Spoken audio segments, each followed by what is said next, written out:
Hi, and welcome to today's yoga class.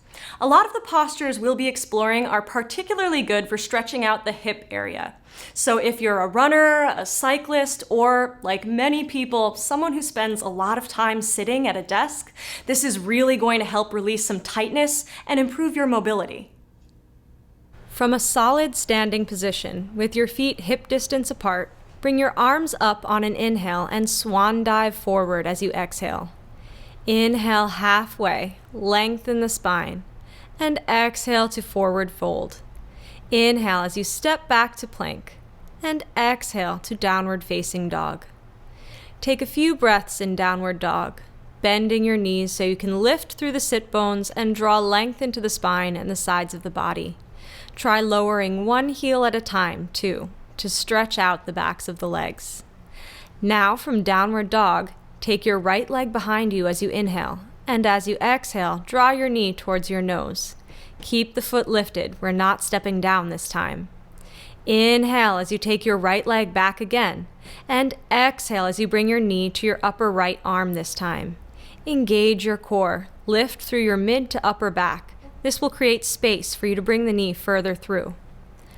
Okay, inhale, bring the leg back again. And exhale as you draw your knee through to your left elbow, which will work your oblique muscles. Now from this position, extend your right leg so that it comes under your body and across the left side of your mat. You'll be resting on the outer edge of your foot.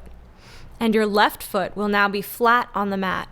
You're then going to open your body to the left, bringing your left arm up towards the ceiling while you support yourself with your right arm. To come out of the pose, bring your left hand down, draw the right leg back through, and step back to downward dog. Come onto your knees and shake out your wrists. They've been working hard, supporting you through that sequence. Okay, back up to downward dog, and let's repeat the sequence on the left side. Inhale as you send your left leg back behind you this time. Exhale, draw your knee towards your nose. Try not to let your foot drop down. Keep your heel as close as possible. Inhale and take your leg back again. Exhale, knee comes to the upper left arm. One more to go. Inhale, bring the leg back again. And exhale as you draw your knee through to your right elbow. Hold for a breath. And then straighten your left leg as you bring it under your body and out across the right side of your mat for crooked triangle. You're resting on the outer edge of your foot, and your right foot is flat on the mat. Now open your body to the right, bringing your right arm up towards the ceiling while you support yourself with your left arm. Stay strong in the posture for one more breath. And exhale, back to downward dog and into child's pose. Now we're going to release some of the tension from the wrists. So turn your palms up and make a fist with each hand.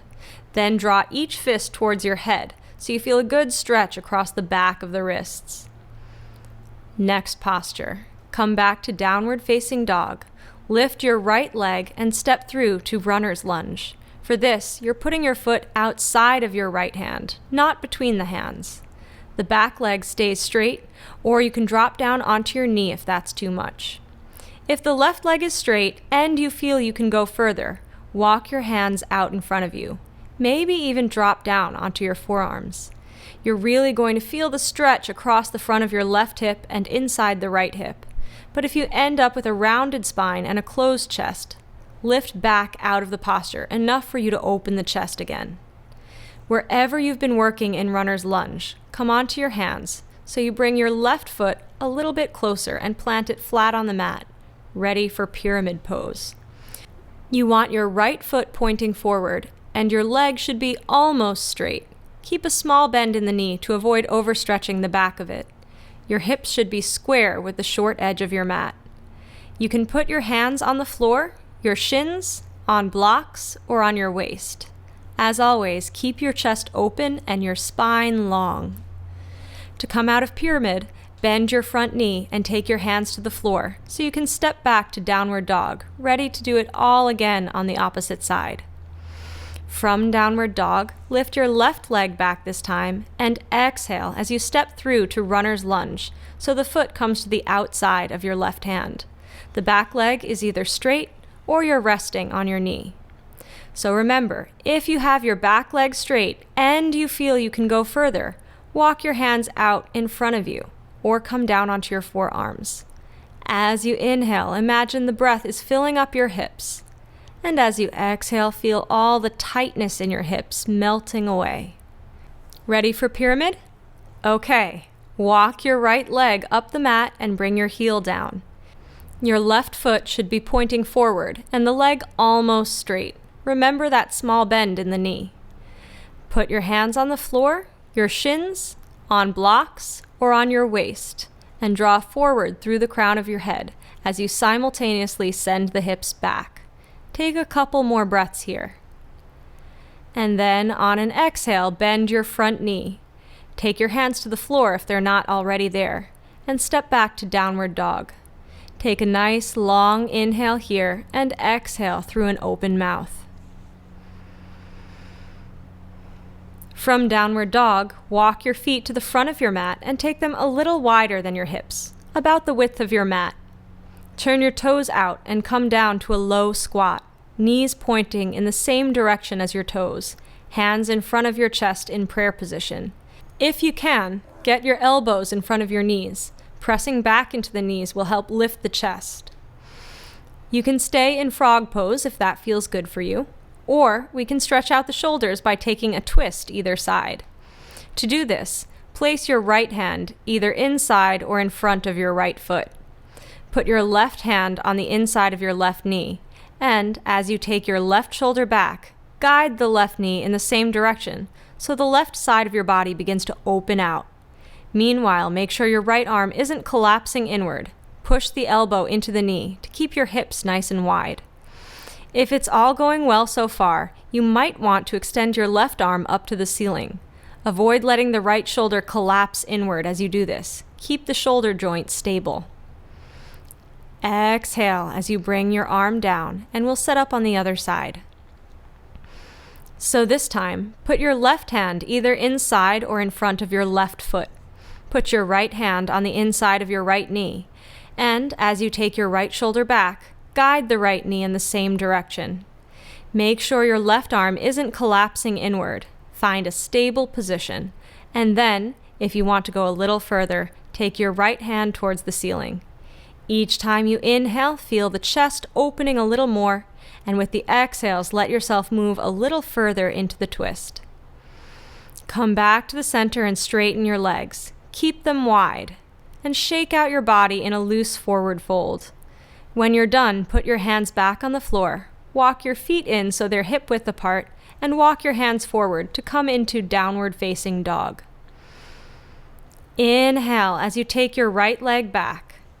Exhale into runner's lunge, stepping the foot outside the hand. Now come down onto your left knee and put your left hand on the outer edge of your mat. Your right hand needs to be on the inside of your right knee, so that as you open your body to the right, you can gently take your right knee out. You can come onto the outer edge of your right foot for this. Now, if you can go a little further, bend your left knee and draw the heel towards you. Inhale as you extend your right arm, fingertips towards the ceiling, and then see if you can reach back for your foot on the exhale. Don't be disappointed if it doesn't happen. Your body just needs a bit more time to open up, so come back to the previous position. If you have caught hold of the foot, focus on bringing your hips forward and down whilst maintaining the twist through the spine, so your chest is facing the side of your mat.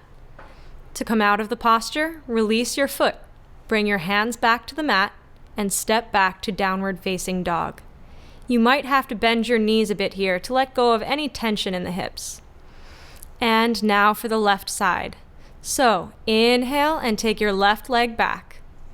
Exhale into runner's lunge, stepping the foot outside the hand.